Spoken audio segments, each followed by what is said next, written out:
which means that there is still a lot of opportunities and potential for growth and cooperation. As both sides work to strengthen economic resilience, diversify partnerships, and identify new engines of growth, there is significant scope to expand that number and give it more substance to our economic relations, cooperation, and partnership. Your Excellency, ladies and gentlemen, economic resilience today is no longer defined solely by growth rates. It is shaped by energy security, food resilience, supply chain reliability, technological capability, and the capacity to absorb disruption, especially in increasingly complex global economic dynamics. With that in mind, let me share 4 areas where ASEAN and Russia can work together to increase tangible economic value and strengthen our long-term partnership. The first is energy. As ASEAN's energy demands continue to rise, ensuring reliable, affordable, accessible, and diversified supply remains a strategic imperative. Russia's depth of expertise in energy production, infrastructure development, and industrial energy solutions, together with the broader Eurasian Economic Union, positions it well to support regional initiatives such as the ASEAN Power Grid, which is estimated to require approximately $764 billion in investment. ASEAN welcomes stronger engagement with Russian businesses across LNG, gas infrastructure, renewable energy, power generation technologies, and grid modernization.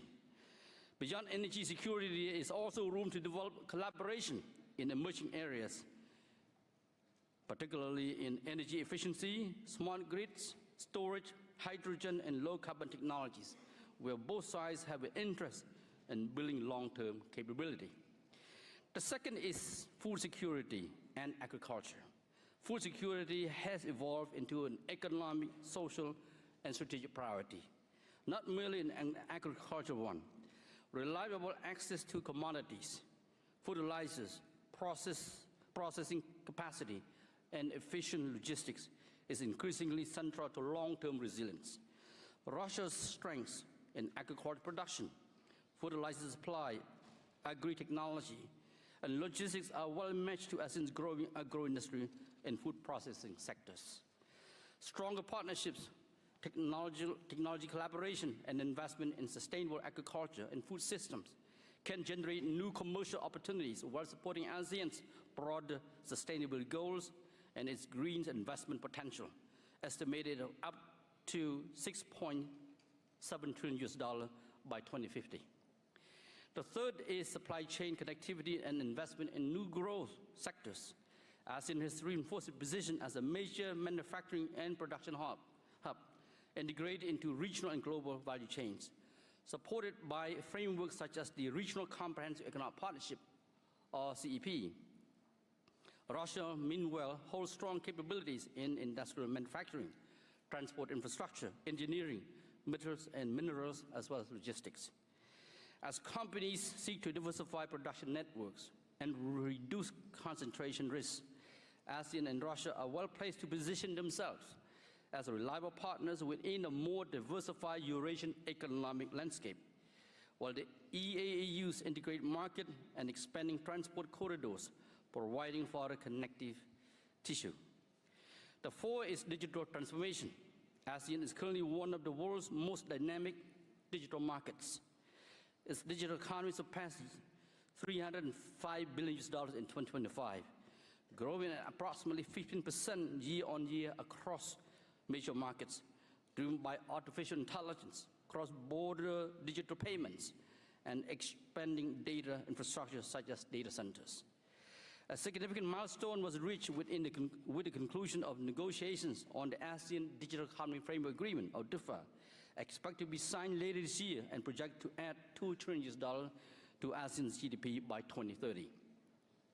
This trajectory creates real opportunities for collaboration with Russian businesses and innovators in artificial intelligence, cybersecurity, digital trade, software development, and advanced technologies. Your Excellency, ladies and gentlemen, Realizing the full potential of ASEAN-Russia cooperation depends not only on the agreements governments conclude, but on the partnership businesses build, and the capital they deploy, and the innovation they bring to the markets. Governments can set the conditions, but it's companies that drive economic growth and transformation. I encourage businesses on both sides to look beyond traditional sectors, pursue emerging opportunities, and develop partnerships that generate long-term value for our peoples and economies. 30 years in, the institutional relationship is established, and what this moment calls for is a commercial ambition to match it. The ambition is not built in summit rooms, but in boardrooms, joint ventures, and deals that create lasting value on both sides. I look forward to the partnership that will follow from today's conversations and to the opportunities that lie ahead for our two regions. Thank you very much, Excellency, and good morning to all of you.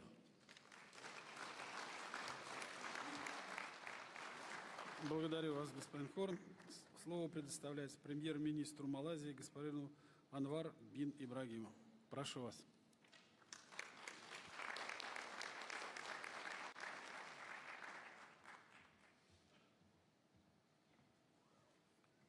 Esteemed Prime Ministers, Ministers, Excellencies, ladies and gentlemen, may I begin by expressing my profound gratitude to President Vladimir Putin, who has kindly invited ASEAN leaders for a very important critical dialogue between ASEAN and Russia, beginning this evening and tomorrow morning. I believe my colleagues will share with me, I say, this is due to the ASEAN policy of centrality, engaging both the East and the West, and taking a very practical, pragmatic step to ensure that we focus on trade, business, and ensure that to enhance the bilateral relations and regional cooperation to benefit our people. I also would like to take this opportunity to thank unrivaled hospitality that we are not able to reciprocate. But thank you very much again. Now we are here in Kazan, a great city with a great history and tradition. When I was here 2 years ago, I made a reference to the great history, the indomitable spirit of struggle to survive, and now emerge as a great Tatarstan who has shown their capacity to excel in industry development, various fields, including artificial intelligence, digital transformation, and energy transition. But I cannot refrain meeting you here, the business community, focusing on business and trade, but at the same time remembering that you have emerged as a great city, great Tatarstan, with a great literary tradition. When I was here, I quoted the great poet Abdullah Tukay. For some from ASEAN, this is new, but then it is something very, very close to the hearts of the people of Tatarstan. Abdullah Tukay famously said, he's a great poet, poetry is the language of the soul, bridging generations and bringing joy to the hearts of people. Let me therefore preface my remarks today with a great quote from our beloved founder of Tatar literature and poetry, Abdullah Tukay. He said, "Only in serving the people do I admit true happiness." So let us begin sharing the ideals of the great poet. What we attempt today through business dialogue, growing economic engagement, and a commitment to mutually benefit of society is critical, is required to benefit the welfare of the majority of our people. We are meeting today too in a situation reshaped by geopolitical tensions. The fact that my colleagues, the ASEAN leaders here, willing to meet and engage with President Vladimir Putin, this signifies our centrality and our preparedness to overcome these inherent prejudices and to focus on the development of our region and the international community. To us, these disruptions are real, but it would be able to create opportunities or renewal. No country, no matter how huge or strong, can successfully navigate these challenges alone. It is therefore crucial for nations, for regions, for Malaysia, ASEAN, to strengthen connectivity, deepen trust, and pursue practical cooperation. We understand this reality, having emerged as one of the world's most dynamic economic regions, exemplified by the speech of Secretary General. A growing middle class, a rapidly growing digital economy, a youthful population continue to drive growth and innovation across the region. But as again, and I think I need to reiterate, we're committed to openness, inclusivity, and cooperation. The key term, centrality, exemplifies this core principle. It is in this spirit again that we want not only to continue this engagement with Russia, but we want to enhance this collaboration. Because till now, let us be honest, we are not yet principal economic partners. We are not utilizing the enormous potential in ASEAN, the potential in Tatarstan, and in Russia. Therefore, you in the private sector, the business community, should play this. Because as far as governments and leaders are concerned, we are committed to ensure that we can enhance this collaboration and expand multilateral cooperation. Malaysia, for example, certainly welcomed the finalization of ASEAN-Russia Strategic Program on Trade and Investment Cooperation 2026 to 2035. This is certainly the required roadmap for the next phase of our economic relationship and collaboration. But as you know, and I think the business community sometimes are more practical, realistic than political leaders or politicians. Because pronouncements and frameworks are not enough. We must create enabling conditions, establish policies, remove barriers, and facilitate economic collaboration. The forums today are therefore important because these are gatherings which are pivotal to create connections, partnership, and ideas that allow cooperation. But there are principles. We represent a region, you represent a country that believe in rules-based international trading system. That's fundamental. Now, while resilience and economic security have become legitimate priorities, we must continue to express our strong reservations to attempts to erode openness and connectivity. Multilateral trading system remains an indispensable pillar of global prosperity.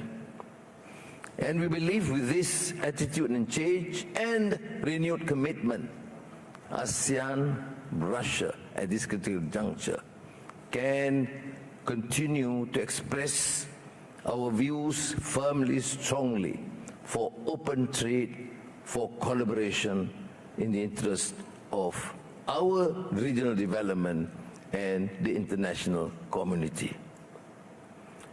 It's not new.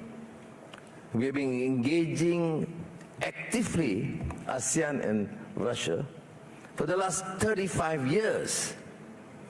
And we have to renew this commitment, to expand this collaboration, seize the opportunities, particularly from emerging technological transformation and economic change.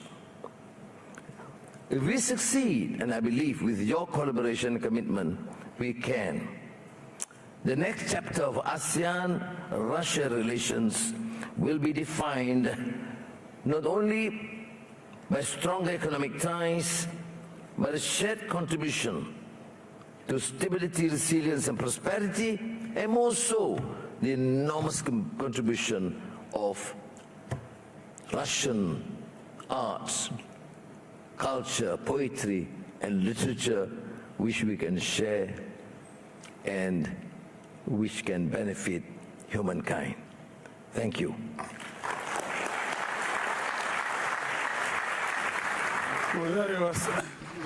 Thank you, Your Excellency, Prime Minister. Now I would like to give floor to the Chairman of the Government of the Kingdom of Thailand, Mr. Anutin Chandrarakul. You have the floor, Your Excellency.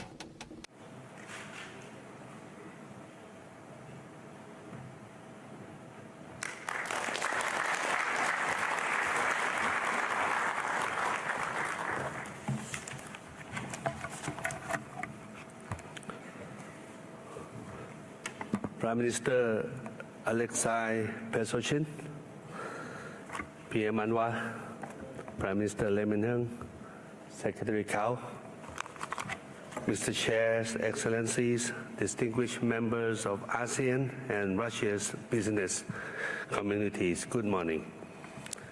It is a great pleasure for me to join all of you at this place. I would like to express my sincere appreciation to the organizing committee for bringing together policy makers and business leaders from across ASEAN and Russia. This year is of particular significance to ASEAN and Russia as we commemorate 35 years of our relations. Over the years, our partnership has continued to evolve, supported not only by cooperation among governments, but also by the growing ties between our business communities. We meet at a time of profound change in global economy. New technologies are transforming industries. Supply chains are evolving. Businesses are navigating an increasingly complex global environment. Yet periods of change also create opportunities for those prepared to adapt, innovate, and explore new partnerships. Today, Thailand is actively transforming into a greener, smarter, and more future-oriented economy. With the political stability under the current government, we are undergoing economic restructuring and regulatory reform to open up new economic opportunities. Initiatives such as the Fast Pass initiative help us achieve the biggest FDI volume in the past 10 years. Thailand's strengths lie not only in our attractiveness for foreign investments. We are also a regional leader in food and agriculture. tourism, medical services, and green transition. We are also investing in advanced industries such as digital ecosystems, data center, chip manufacturing, and semiconductors. Looking ahead, I wish to highlight 3 key areas that can help shape a new chapter of our economic cooperation: connectivity, trade and investment, and people-to-people exchanges. First is connectivity. Connectivity is the foundation of economic growth. Located at the heart of mainland Southeast Asia, Thailand is well positioned to serve as a strategic gateway connecting Russian businesses to ASEAN's dynamic and growing market of 700 million people. We offer modern infrastructure and logistics system, deep sea ports, aviation networks, and growing digital connectivity. Together with our extensive trade and business networks, these advantages make Thailand an attractive platform for companies seeking opportunities across Southeast Asia. As one of ASEAN's leading digital economies, Thailand is also actively investing in digital infrastructure, innovation ecosystems, smart industries, and emerging technologies. This will complement the ASEAN Digital Economy Framework Agreement, which will be signed later this year, contributing to a more integrated, secure, and inclusive digital market. Second being trade and investment. As we all face the challenges presented by geopolitical and geoeconomic uncertainties, Russia and Thailand need to uphold multilateral trading system, diversify markets, and enhance food and energy security. Russia is the world's largest natural gas reserves and ranks the second largest natural gas producer. While Thailand is a leading global food producer, we can indeed complement each other economically.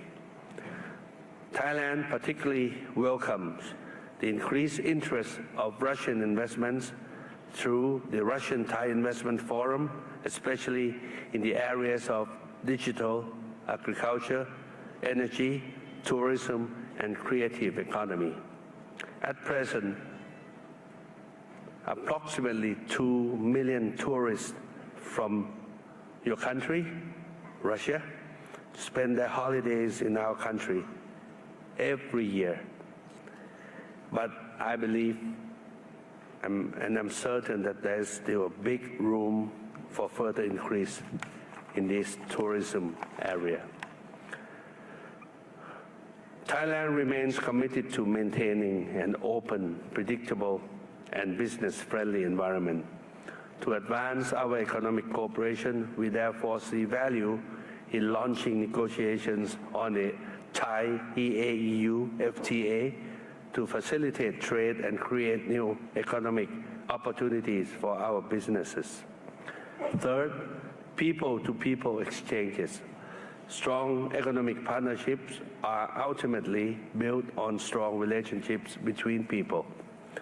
Tourism, education, cultural exchanges, and business mobility play a vital role in fostering mutual understanding and long-term cooperation.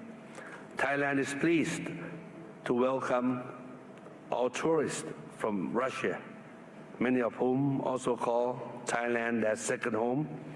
We look forward to enhancing tourism cooperation with Russia, especially in the wellness and medical tourism. This not only creates economic opportunities, but also contributes to well-being and quality of life of our peoples. Furthermore, Thailand sees strong potential for forging cooperation with Russia in creative economy. This can be built on our strong people-to-people ties and growing cultural exchanges. We look forward to enhance partnerships between our two creative industries and cultural organizations to help generate economic value and strengthen cultural linkages between Thailand and Russia, and of course ASEAN. Ladies and gentlemen, Thailand and Russia will commemorate the 130th anniversary of diplomatic relations next year. We value this long-standing partnership as well as the potential to further strengthen bilateral economic collaboration. By enhancing connectivities, advancing trade and investment, and deepening people-to-people exchanges, we can unlock new opportunity for businesses, build more resilient economies, and bring our countries closer together. When I'm talking to all of you here, it seems like I focus on things between my country and Russia. But in fact, if I would like to inform all of you that we all, especially like PM Anwar, PM Lee Min-ho, we have all established regional cooperations among each other in ASEAN countries to make sure that once you come to ASEAN, regardless of being Thailand, Malaysia, Vietnam, so on and so forth, we together, we will cooperate with you in all matters, and we believe that nothing else will turn out but success. So, in closing, Thailand stands ready to work with your country and our ASEAN colleagues to advance these goals and to build a more connected, innovative, and prosperous future for all of us. And I wish this forum every success. Thank you very much.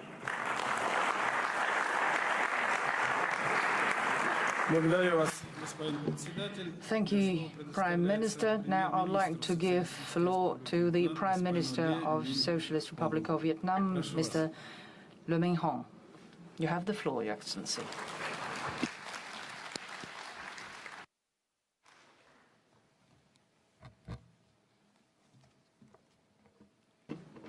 Excellency leaders of ASEAN member states and Russian Federation, delegates and members of ASEAN and Russian Federation business communities. I'm very delighted to participate in the ASEAN-Russia Business Forum today in the city of Kazan, an important gateway linking Europe and Asia, and one connecting tradition with innovation. Our forum today provides valuable opportunities for us to exchange strategic perspective aimed at fostering broader, more substantive, more connected, and more resilient future cooperation in the context of global changes. Ladies and gentlemen, in the face of rapid and complex transformations around the world, it is imperative that we foster trusted partnerships, stable markets, and resilient supply chains, building on the complementary strengths and potential between ASEAN and Russia. I would like to suggest several key directions for our cooperation. First, developing sustainable supply chains and expanding trade and investment. ASEAN and Russia should work together to build stable, flexible, and resilient supply chains. The development of transportation routes linking the Russian Far East with Southeast Asia, including seaports, railways, will not only help bridge geographical divides and facilitate trade, but also unlock new opportunities for cooperation and investment for the business communities on both sides. At the same time, business should make fuller use of existing economic cooperation frameworks, particularly the free trade agreements between EAEU and several ASEAN member states. Vietnam stands ready to serve as a bridge, helping to deepen trade and investment ties between ASEAN and the EAEU, as well as between ASEAN and Russia. Second, positioning energy as a key pillar of ASEAN-Russia cooperation. Energy security remains one of the most pressing challenges to the growth and sustainable development of nations. The potential for investment and collaboration between ASEAN and Russia is very significant, particularly in clean energy, LNG, hydrogen, offshore wind power, and energy efficiency technologies. Energy has long been a cornerstone of the Vietnam-Russia partnership. Vietnam looks forward to working with Russia and ASEAN member states to develop viable projects in clean energy and clean technologies, thus contributing to regional energy security and stability. Third, advancing cooperation in technology, innovation, and digital transformation. This will be one of the most important areas of cooperation between ASEAN and Russia in the year ahead. ASEAN as a whole, and Vietnam in particular, is among the fastest growing digital markets in the world. In Vietnam, innovation, science, and technology have been identified as key drivers of future development. Against this backdrop, Vietnam welcomes and stands ready to facilitate deeper cooperation with Russian enterprises in areas such as AI, cybersecurity, digital education, and digital healthcare. I also encourage ASEAN and Russia to advance innovation cooperation programs, support technology companies and young startups, and foster a vibrant innovation ecosystem that connects the business communities on both sides. Ladies and gentlemen, governments have the responsibility to create a stable, transparent environment for investment and business. However, it is the business community that serves as a driving force in translating cooperation into tangible outcomes and strengthening ties among our economies.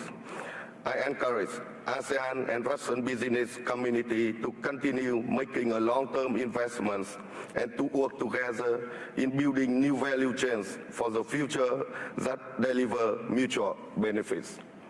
Vietnam stands ready to work with the Russian Federation and fellow ASEAN member states to transform potential into concrete projects, connectivity into business opportunities, and mutual trust into a new driver of growth.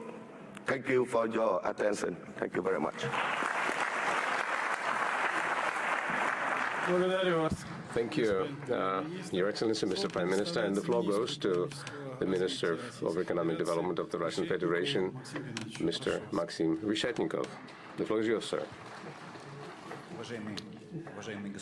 Your Excellency, Prime Ministers, dear colleagues, esteemed guests, as has already been mentioned, this year Russia and ASEAN are celebrating the 30th anniversary of their partnership relationship. And our bilateral relationship started much earlier than that, and that, of course, defines the stability and predictability of the multilateral model that we have in place, because it's based on well-trusted and tested relationship. In the 10 years, the turnover between Russia and ASEAN grew by 58% and is in billions of dollars, which doesn't reflect the full potential that we have. And the Russian export grew by 44%. Our country remains a reliable supplier of energy resources to ASEAN countries. Amid the crisis in the Strait of Hormuz in the first quarter of this year, Russia ramped up supplies of mineral commodities and oil by 40%. The next step is a long-term contract to supply energy to develop the infrastructure jointly, including storage and distribution, that will ensure and build energy security for the ASEAN partners for long term. Russia is also exporting agricultural produce, wheat, corn, vegetable oil, and over the last 10 years, meat supplies grew 50 times.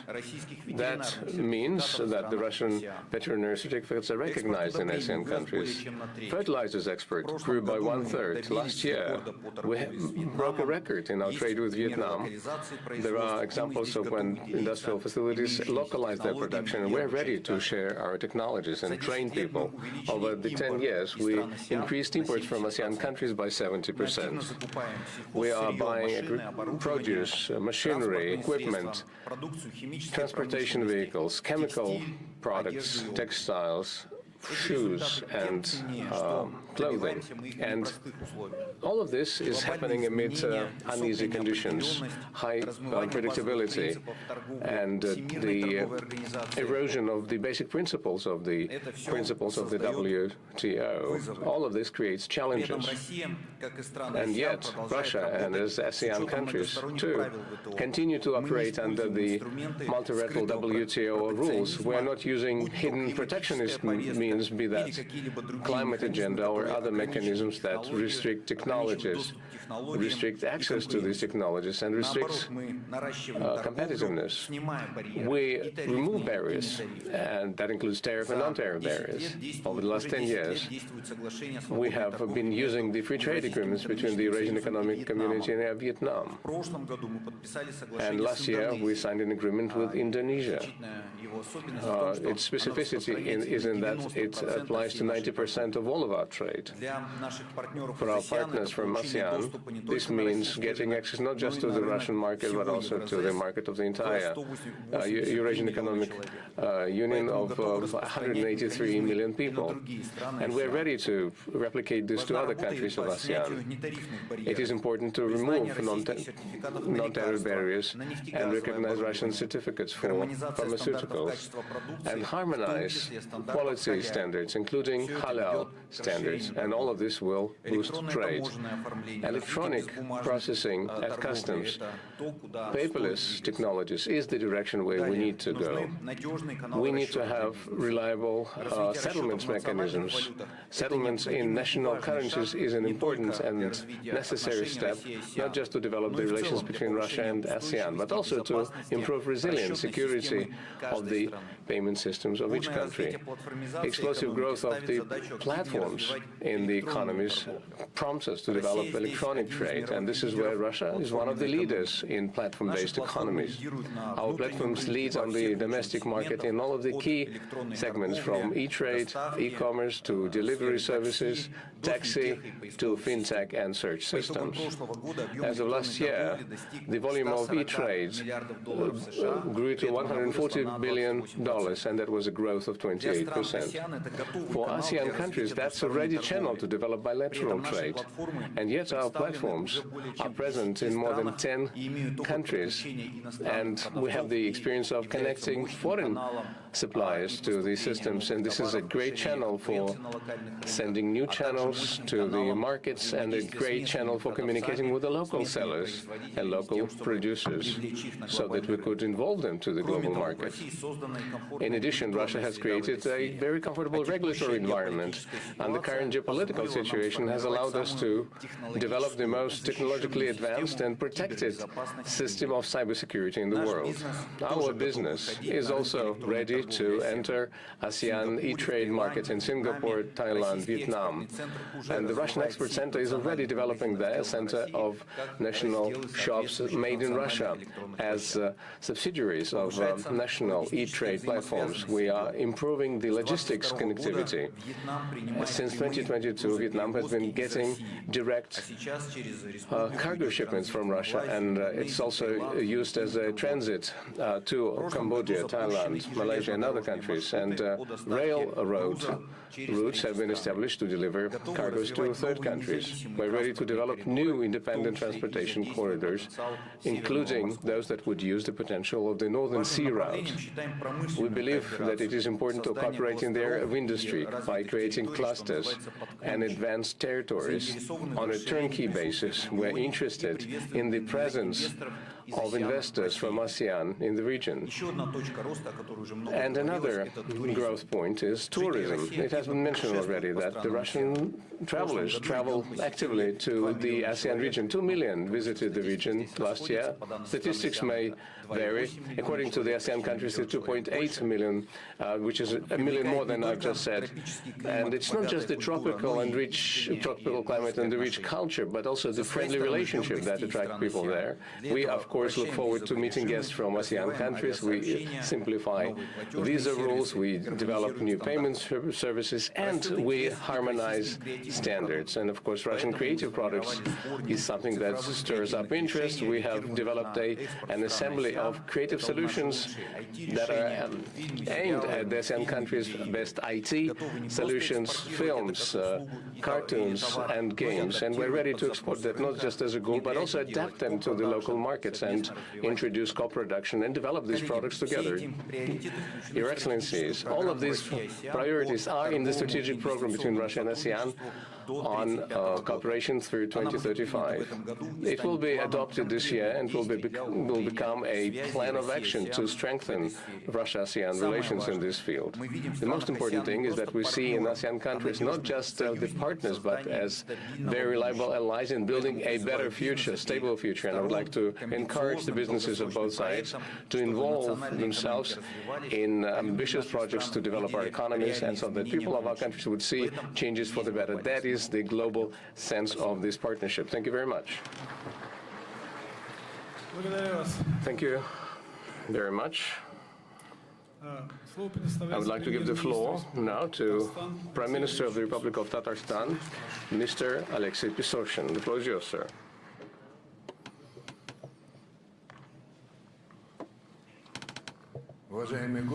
Your Excellencies, distinguished guests, esteemed colleagues, on behalf of the head of the Republic of Tatarstan, Mr. Minikhanov, I'm happy to welcome you in Kazan at the opening of the ASEAN-Russia Business Forum.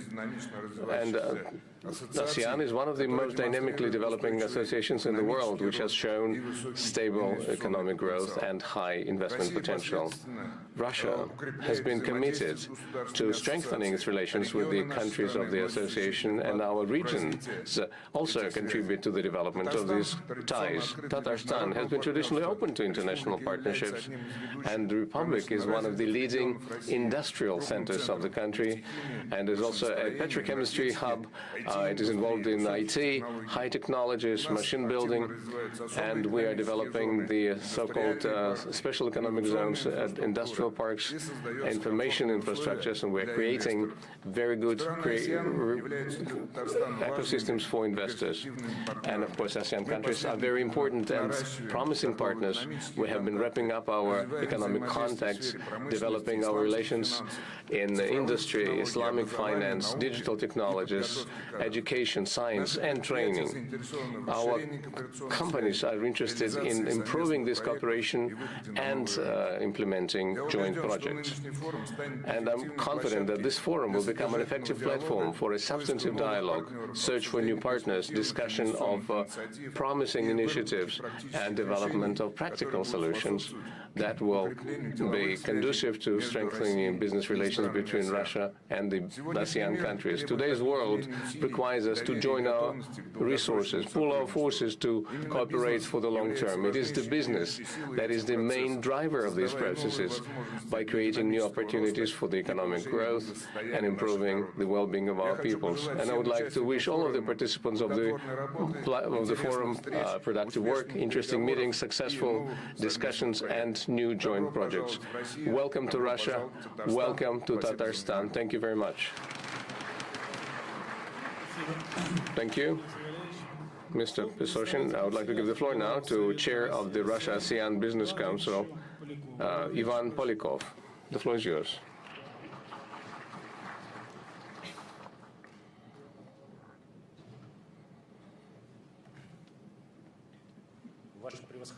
Your Excellencies, distinguished participants of the forum, please allow me, on behalf of the Russia-ASEAN Business Council, welcome you all who have found the opportunity to come to this business forum and decided to take part in this meeting as part of the Russia-ASEAN summit. I would like to thank our partners, friends and colleagues from the ASEAN countries in particular. The fact that so many representatives of the business and official circles of the ASEAN countries have gathered here is an indication that there is great and growing interest in cooperation with Russia.